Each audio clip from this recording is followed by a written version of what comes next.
What's up, gang? Shawn McQueen here, and I am recovering from shoulder surgery.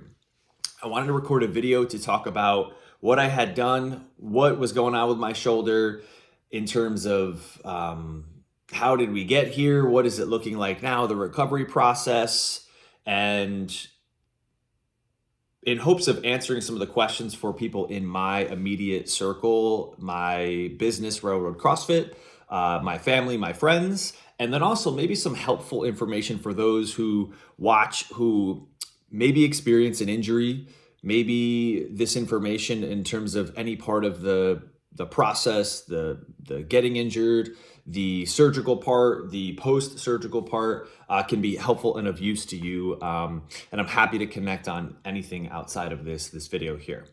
So I had which I didn't even know this existed, a shoulder surgery done 2 weeks ago. It's called Arthrosurface shoulder surgery, where I had a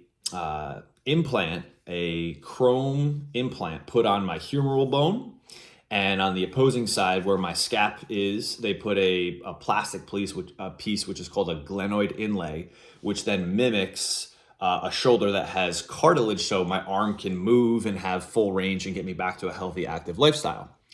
How did I get there? I am 37 years young and had developed osteoarthritis so bad in my right shoulder. I was bone on bone. I had osteophytes, which are ridges growing off the humeral head of your arm bone, which would rub on my rotator cuffs, slightly fraying some of the muscle belly, which then decrease your stability and just create pain. I had the development of goat's beard, which is calcium hardening at the edge of my arm bone, which would rub on my labrum and start to fray that, which again would affect stability and create pain. And I had really hard stopping points where I couldn't get my arm above 45 degrees in flexion, and I lost almost all external rotation. So if I turn to the side, this is full external rotation. On my right arm, I can only get it to about there. And I was in pain every night. Sleeping was just a painful experience when you go to relax and your arm lays back. So I'd have to prop my arms up and sleep like a mummy, which I already was doing. But so this had gone on for about 18 months. Now, if I rewind real quick, that's the information I got on what was kind of going on my shoulder. Now, how did that happen? Was there a specific incident? No. Outside of, an accident, something direct, a spill, something impact related, there's a life accumulation of things that occur that get us to a certain point: injury, tweak, setback. So if I give a little bit of context here, when I was a young child, I had my arm dislocated at a daycare, and my arm was out of the socket for like 5 to 6 hours before my mom picked me up. Did that set a stage and a foundation for my arm not being structurally set correctly or create damage at such a young age? I don't know. Unique as well is the surgeon who performed this surgery on me said, "You're not the first former military guy that I've seen."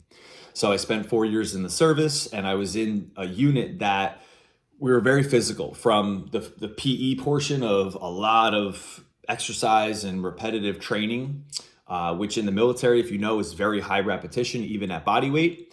Then there was a lot of weapons training, shooting at the range once to twice a week. So a lot of, impact through all sorts of weaponry.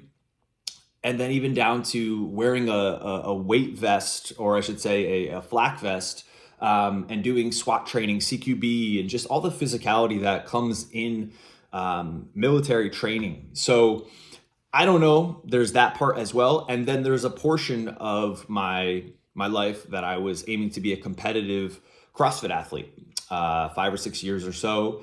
And despite moving well, being a good mover, having good mobility and flexibility and strength and, great body awareness, there's a demand that was put on my body across time. So all of these things kind of stacking. I noticed from 2017, each year at the beginning of the year, when I would increase high skill, high demand, high technicality movements at the beginning of the year to prepare for the competitive season, that my shoulder would start to bother me a little bit. Almost, it would start small. 2017 small, 2018 a little bigger, 19 a little bigger, 20. And I could usually, through planning out a year of training, and just what I knew about training and rehab and all the things, being resourceful in terms of being in the health and fitness space, I could course correct and that pain would decrease and I would think I was fine. And it would just kind of rear its head a little bit each year, a little bit more progressively, to the point where I hired a coach in 2022 because I started to notice that I was losing my range of motion was different from arm to arm. It wasn't terrible and I wasn't in pain, but I just started to notice a discrepancy in my passive flexibility. And I wanted to get ahead of it. So I hired a coach, someone who was a little smarter than me, knew more, and that was their space. And I began doing corrective work, structural balance work. And again, that further helped me increase my knowledge as a coach. We were making great progress. And then it was September 2022. I probably within that week asked too much of my body in terms of what my shoulder could tolerate. When I look back at my training volume 2 weeks before, there was a huge spike in volume week to week that I've demanded of my body through all sorts of range of motion. And, again, the life accumulation that I mentioned previous, it just was the straw that broke. So I woke up one morning in September 2022 and I couldn't even lift my arm. I was in such pain. I thought I tore rotator cuffs. I was, scared. I had never experienced a serious injury like that. So I took immediate action. I called my doctor through the VA. Couldn't be seen for 2 weeks. So I made an emergency appointment with a local doctor. Saw this guy, quick and dirty with him is he said, yeah, you probably tore your labrum. Let's give you a cortisone shot. And I said, whoa. Knowing, going into this, I knew that was going to be a possibility. But I also know about a cortisone shot that I have this mentality around it, my opinion, that it's a Band-Aid effect, that it would decrease my pain symptoms, and then I would probably just continue to operate as normal while there was something wrong within my shoulder. So I wanted to push that to the last resort, or at least until I got more information. So then I saw my doctor, and that's when we did imaging. And that's when I learned that I had goat's beard, I had osteoarthritis, I was bone on bone, and I was shocked. Here I am, mid-30s, and I'm getting this sort of information, which I don't know if a lot of people know what arthritis is. I didn't pay too much mind to it because I was young and, I'm not going to get arthritis, and here I am, I have arthritis. So arthritis, what I learned is the deterioration of or loss of cartilage. When you injure or there's a wound to cartilage, which is between your bones, your shoulders, your hips, your knees, everything. When you wound cartilage through anything, a fluke, you take a spill, repetitive use of your body through daily life, through exercise, through anything. When you injure that, it starts to wear down and there's no turning back from that. And I also learned that cartilage doesn't have like a pain sensor. What does is bone, and you don't feel that pain sensor until you're bone on bone, which is probably, if I alluded to 2017, going back to my experience, maybe that's when it really started to take effect. And it was just a progressive, slow deterioration until, 2022, when, maybe that's when it really became a more severe instance. So then you take it one step further. Osteoarthritis is not only the deterioration of the cartilage, but it's also the deterioration of the bone. So getting this news, I was almost in denial.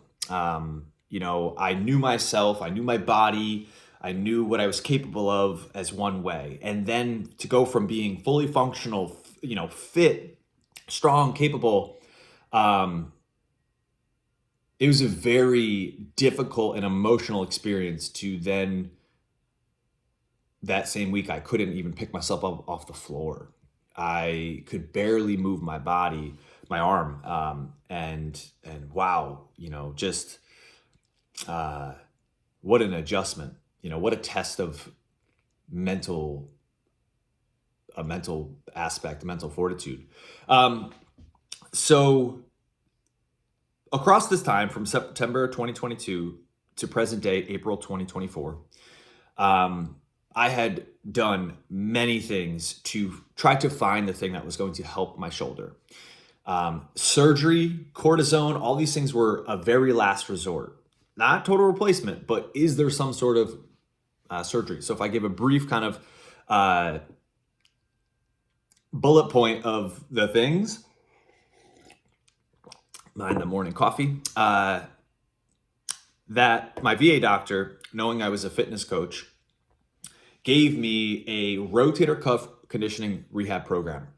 Took that, and I immediately started doing that. What my own rehab coach is programming me. This is all in combination, which in retrospect was way too much.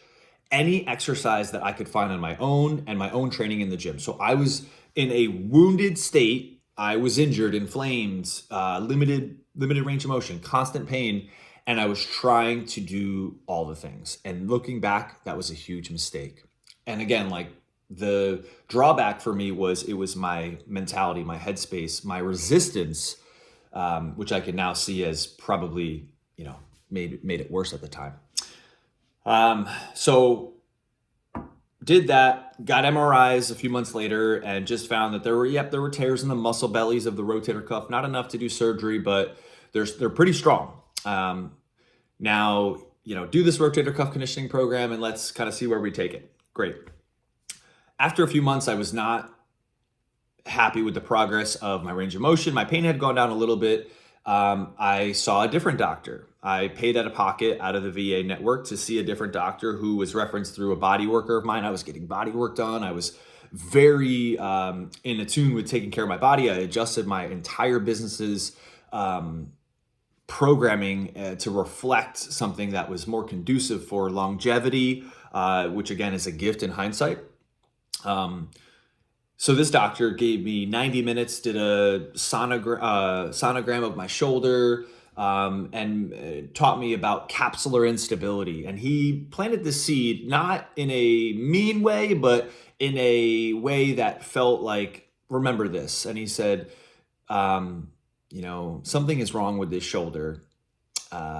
We should find you a shoulder surgeon who's familiar with capsular instability. It doesn't matter the amount of rehab you do. We got to get that shoulder in the right position, because it's not. Through what he could see in 90 minutes with me. And I always remembered that. And he was an amazing doctor, and I really appreciated his time. Then I saw another doctor through the VA, and he gave me 7 minutes. And because I wasn't a 70-year-old who couldn't wash their hair, he did some tests and kind of like said, you need physical therapy. Within 7 minutes, I literally clocked it. I'm like, I go from 90 minutes with this guy out of pocket to my own care, my own health care. This is the 4th doctor now. And he's like, you don't need surgery, you need physical therapy. I do physical therapy. They're like, you know what to do here, follow this sheet. And it was literally laying on my belly and doing a lot of scap exercises. But I'm still on the path. At this time on my own, I began more research, and I came across healing peptides. So I sought out, again, working with a company, talking to more nurses and doctors, and I began taking healing peptides. These are natural, they're found in your body, and they promote wound healing. So I began taking healing peptides, BPC 157, body protection compound 157, and TB500, pairing those in hopes to accelerate my healing. And just like what I would imagine a cortisone is, I mean, they were great. Don't get me wrong. I noticed amazing benefits. My sleep was great. My GI tract felt even better. I would recover soreness wise so much faster. If I had a tweak, in my calf or something, it would just recover lightning fast. It would help the pain go away almost like an aspirin would, in a small sense for my shoulder, but it wasn't long-term. And I had taken that for months. And then it leveled up for me. Tried PRP, platelet-rich plasma. So I tried that. where you get your blood, taken out and then spun in a machine and, centralized back in the area. And again, temporary effect for me for what I had experienced. Then I did that twice, and then it was, all right, let's escalate stem cell. I flew to Texas, reached out to a company that was working with the peptides. Me and a friend of mine flew to Texas, and I got a stem cell injection into my shoulder and into my body IV. Again, great temporarily for me, wasn't lasting. So I'm about 15 months now, and I'm not making the progress in range of motion. The pain is intermittent. I'm always in pain at night. And I can see this trend is only going to get worse. I have aspects at the time of frozen shoulder. I can't get my arm above here, external rotation, and I'm losing the ability to reach behind my back. And I'm doing so many things. I'm trying so many exercises. And I mean, imagine how mentally frustrating that could be. And I was doing a pretty good job. I had gone through my stages of denial and grief and acceptance, that whole cycle.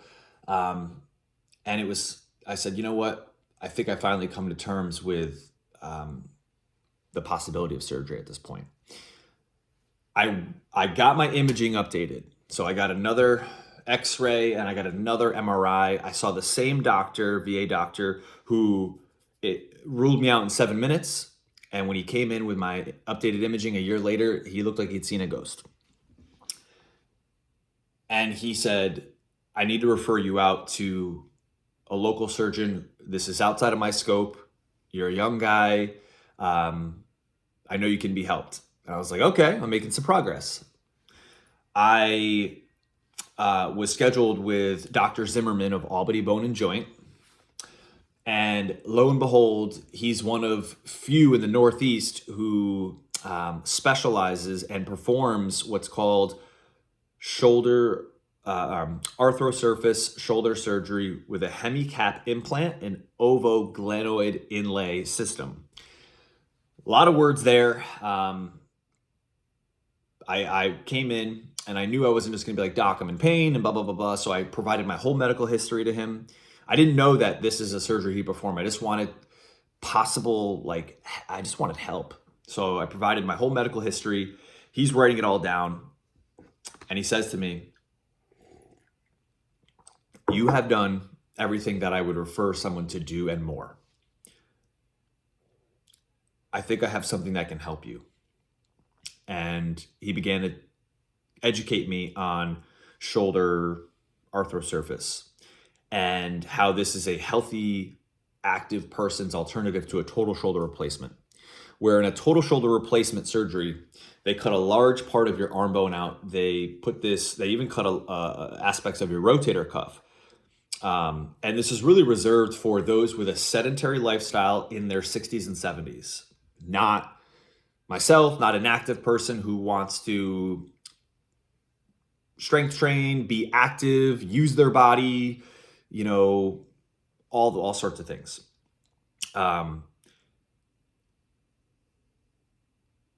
So he began to educate me on, this whole procedure and answered all my questions. And I knew at this time I had exhausted so many options that this was where I was, and I accepted where I was. So I scheduled the surgery. Okay, so now we're up to surgery. So about this surgery, what they perform in a nutshell is that you go under through anesthesia. I thought they'd cut me in the back of the shoulder because they have to cut one of your rotator cuffs off and then reattach it. Or I should say detach, then reattach is probably said better. But it actually in the front. So I have a deep incision from the tip of my shoulder down to my bicep, pretty lengthy. They cut you open, cut through the tissue. They use this tool to hold your skin open, dislocate your arm.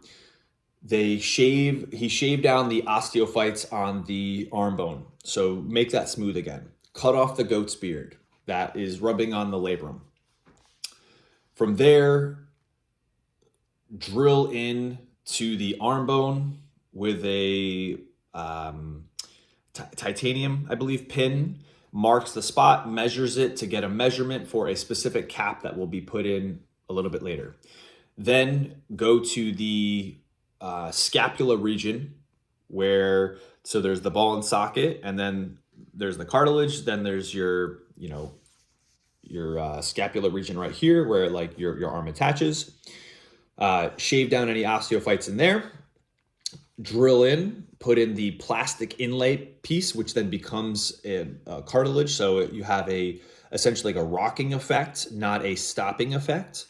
That gets done. Go back to the arm bone, measure again, put in the chrome hemicap implant. Excuse me. If I go back real quick, sorry, I forgot to mention this. I thought this was kind of mind-blowing. On the plastic piece, they put this cement-like, safe for your body, cement-like substance 3 times to make sure that sucker stays in. That's kind of mind-blowing. Back to the hemicap. So then they drill that in, test that so it's secure, put it in place, test it while you're passed out, or I should say you're under anesthesia. Before they got to all this, there's one of your rotator cuffs, the subscapularis, which is a pretty big rotator cuff, attaches right between your bicep tendon and your pec, and between where they need to be. So they cut that, put it off to the side, and then upon the exit, they reattach that. And that's why the sling is here. Now I'm 2 weeks post-op. I don't want to say I don't need the sling. I've spent a lot of the past 3 to 4 days out of the sling. I feel pretty good. I don't have, I'll show you at the end of this video. I'll show you what my range of motion looks like. But the sling and the healing time, which we'll get into next, is really because of the rotator cuff. When you have any form of surgery or cuts on your rotator cuff, it takes time for that to heal and reattach to the bone. And it is a game of time. So a test of patience as well.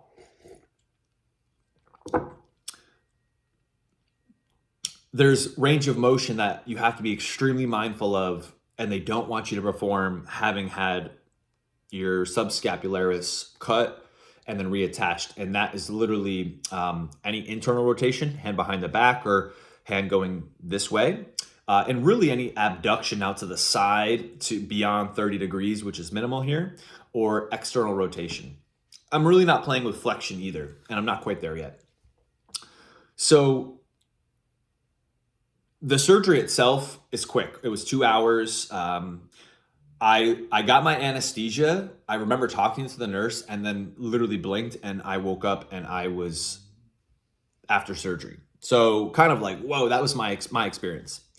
I did end up getting the following day, that surgery day, sick when I would eat. So when I got home, I ate a big meal and then I would throw up. And not factoring in, you had anesthesia and that's how my body's responding.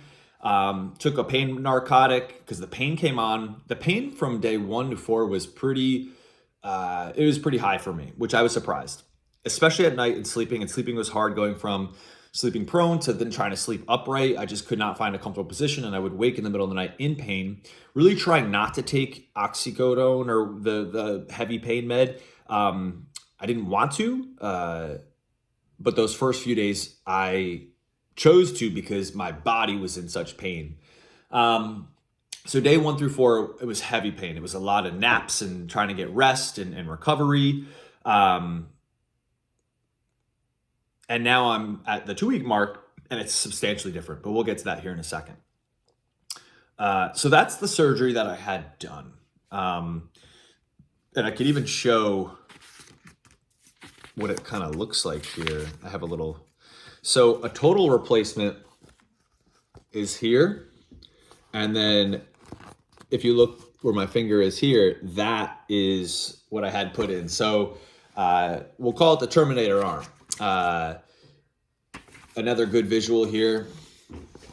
This is on the arm bone, and then that's the plastic piece. So it has such a nice, when you have a smooth shoulder and cartilage, it's just glides beautiful, allows so much range of motion, so versatile. That this mimics that. So the idea behind it is, just reading here, relieve the patient's pain while preventing further damage to the joint and maintaining the patient's natural anatomy and motion. And I mean, this was a no-brainer. I even saw that there were people that I was familiar with in the space. Louis Simmons, who was a very popular weightlifter, he had this done to both shoulders. It's been around for 10 years. So I was pretty happy to learn that. And then there's a bunch of videos and just where technology is going. How long is recovery? I'm told recovery is a 90-day plus process. Nothing is really fixed. In a perfect world, or I should say what was described to me, it looks like this: 4 weeks in a sling for the rotator cuff to heal and you're essentially immobilized.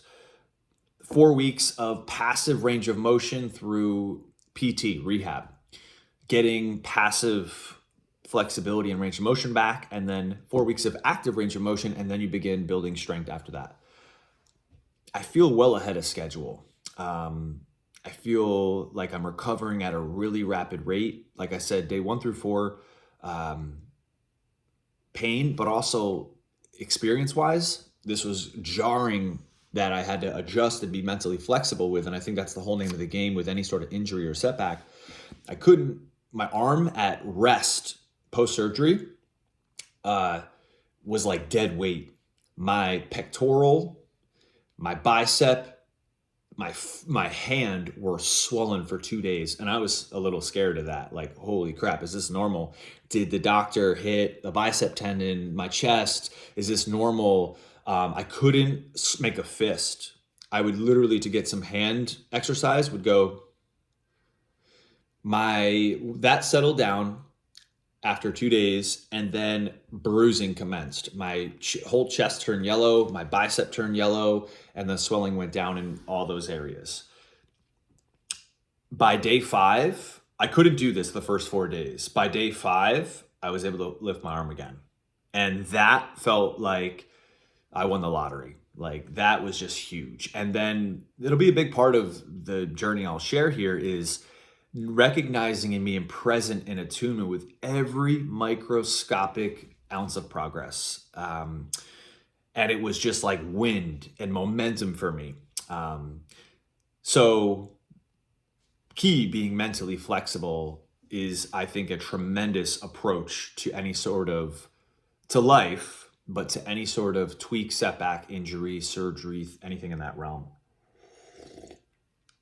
If I go back to recovery, I'm not in any mindset to rush the process. I fully acknowledge and I'm listening to my body. I am proud and so appreciative of how it's showing up for me. How, again, ahead of the curve I feel when I read a lot of people's experiences and the process. People are in a sling for 4 to 6 weeks. I really feel like I could do without it outside of driving. But I'm, again, not getting ahead of myself. I've made that mistake, like I mentioned, doing too much too soon. So that is for sure something that I'm respecting the process. Just had this big procedure done. I want to be smart with it. How am I approaching recovery? I'm hitting this from every angle, okay? If I go nutrition, not much has changed here, but if I elaborate a little bit, I'm eating whole foods, high protein at every meal to get my tissues and cells and everything recovered and to satiate me. I'm eating a ton of fruits and veggies at every meal for antioxidants, for nutrients. Again, just fueling my body and keeping anything that's processed or in the treat realm minimal to non-existent. I will put a little star asterisk caveat here.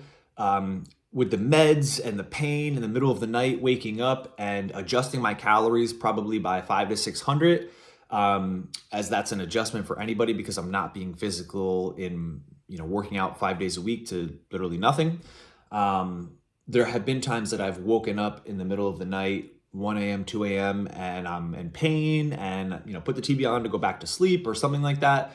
And I'm starving. So I've snacked on Tostitos or Wheat Thins.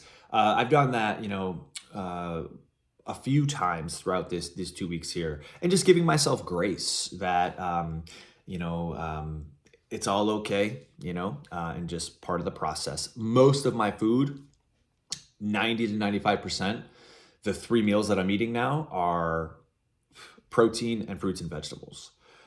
So that's the nutrition front.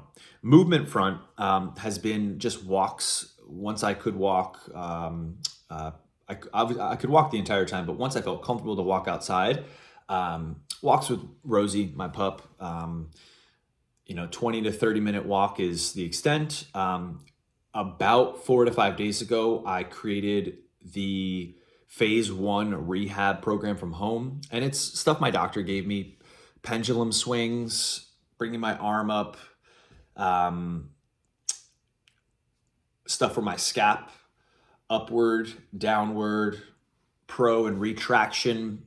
I have a little grip squeezer that I'll do as well. And I'll do that once to twice a day in the shower when my body feels really loose, and maybe one time either in the morning or the afternoon. And I'll just take my body through that just so I don't get stiff. Sometimes the sling at this stage, I can find that I'm feeling a little bit stiffer. So just to loosen things up, it's nothing crazy.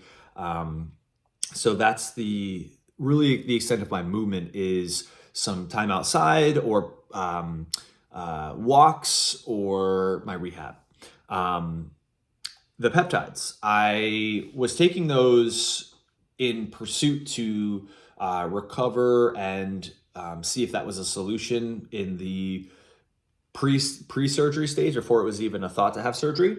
Knowing that I was going to have surgery and knowing that they can help accelerate wound healing and speed up recovery time, I talked with my nurse to get those to help the healing process. So if you're familiar with BPC 157 and TB 500, I post-surgery, I took a higher dose twice a day. I would take total of 5 units, where really they recommend, I think, 2.5 to 3 units. So I took a little bit higher dose in the first week and then tapered now to about 3 units a day. So I'll take that. That's been part of my recovery process, and my mindset, part of how I'm recovering so well too. Outside of being a young, fit, healthy, active, and mentally strong and disciplined individual, there's the aspect of rest. I'm really leaning into rest. I'm very grateful to have my 2 teammates, Abby and Aaron, support and run the business, so I can take time away to heal, to rest, to recover, and really kind of go about my day without much attachment to where things need to be. And that's very different from pre-surgery. So really leaning into rest, which is giving me the time to heal and accelerate healing.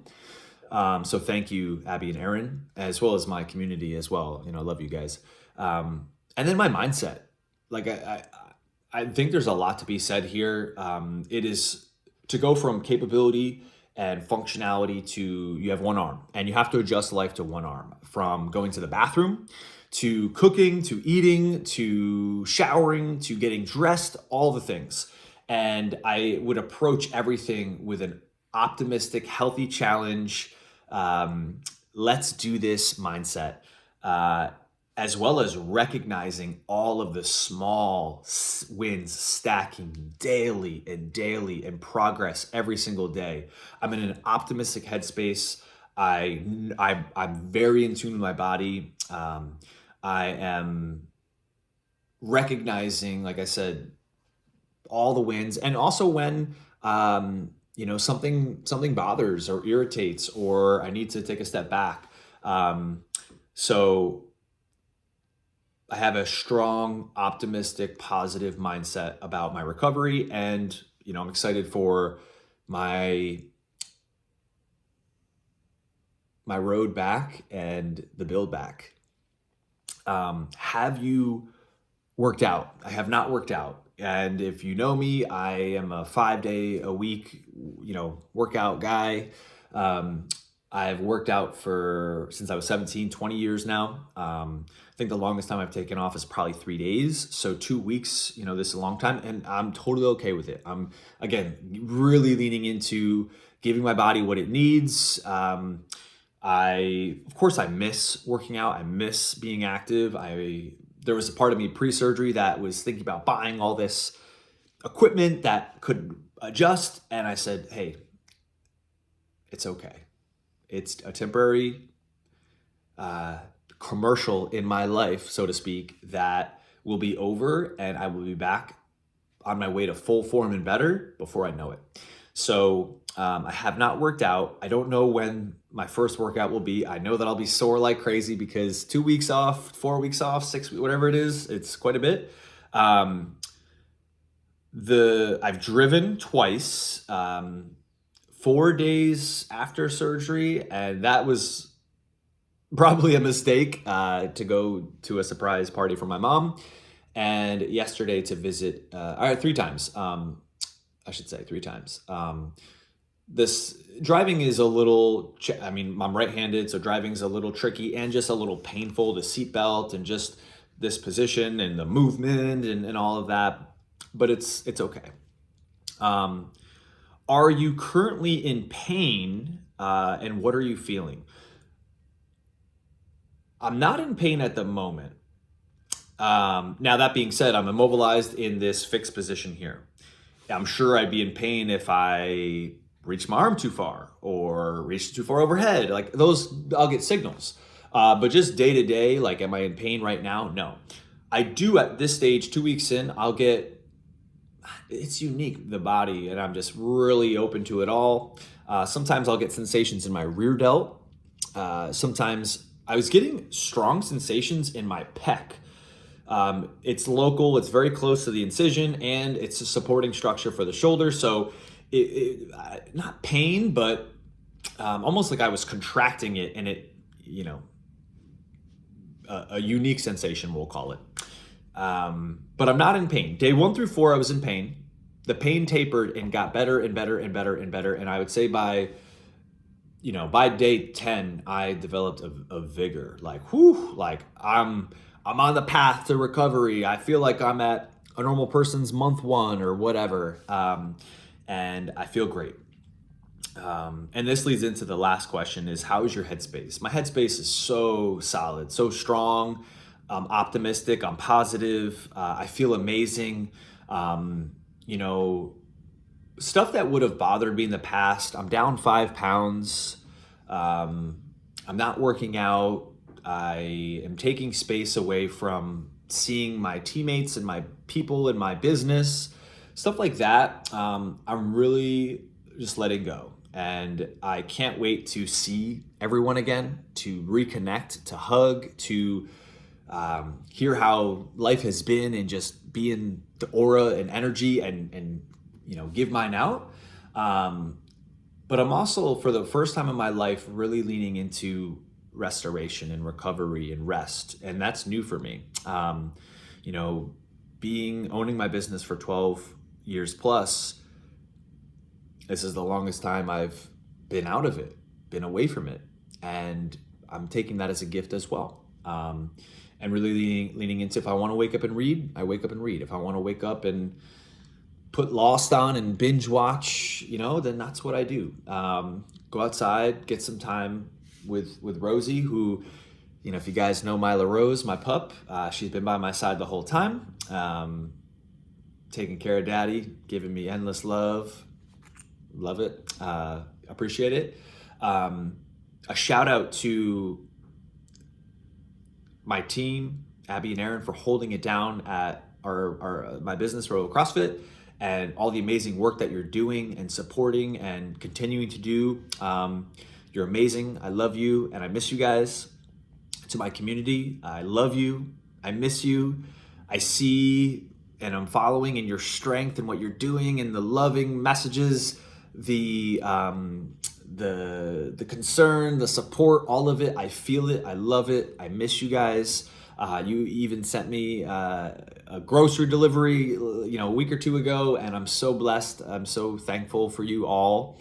I can't wait to be back in your presence, in your energy, in your in the space with you all. Oh my goodness, I miss you guys. To my friends and my family and everybody who's just checked in, I love you and thank you. I feel really loved and supported, and I feel strong. I feel that I am going to come back from this experience better than ever. And I'm excited about that. Smarter than ever, better than ever. It's one of the aspects I'm taking away from this too is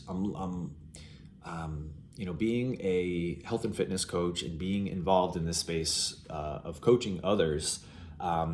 There's so many lessons and gifts around the experience from an injury. I mean, an injury is not uncommon. The body goes through wear and tear. And this experience for me is not a unique one. It could be somebody's knee. Somebody could have a similar shoulder experience. I know some people in my space who have some stuff going on with their shoulder, and just anything in general, that you're a human being having a human experience. And if you're under my care, my guidance, or have a question and I could be of a resource, this is an experience that's going to help me have information that could hopefully help you. And I don't take that lightly. Part of my mission, part of my drive is to help serve and to help better people's lives. So out of this experience comes so much growth, so much opportunity to learn, so much opportunity to of things to take away. And if I'm the one that has to go through that experience to either delay, decrease, or help people avoid going through a similar experience, then I'll be the one to do that for sure. And if someone does need the resources, the tools, the support to go through something like this, I'm happy to provide that as well too. So in a nutshell, I'm recovering great, well ahead of schedule. I have a follow-up with my doctor tomorrow. I peeled the bandage back under here, and it is some gnarly staples, and it is a bigger incision than I thought. And for anyone out there who, whether it's your shoulder, whether you're experiencing an injury, I think the whole process for me really highlighted, and I'm proud of, the resourceful and resilience to get more information, stay diligent, stay optimistic, go through your process, grieving of your body, communicate. That's something I probably should have done better, is communicate what I was feeling and experiencing outwardly to people more. I internalized it and was in my head quite a bit. Looking back, I wish I had done a better job there. But to be resourceful, to be resilient. That first doctor wanted to give me a cortisone shot. And, I had seen 6 or 7 doctors along the journey. I tried a multitude of things and to get to this point. And should this last me 10 years and I need to go through it again, then I'll open that door when I need to.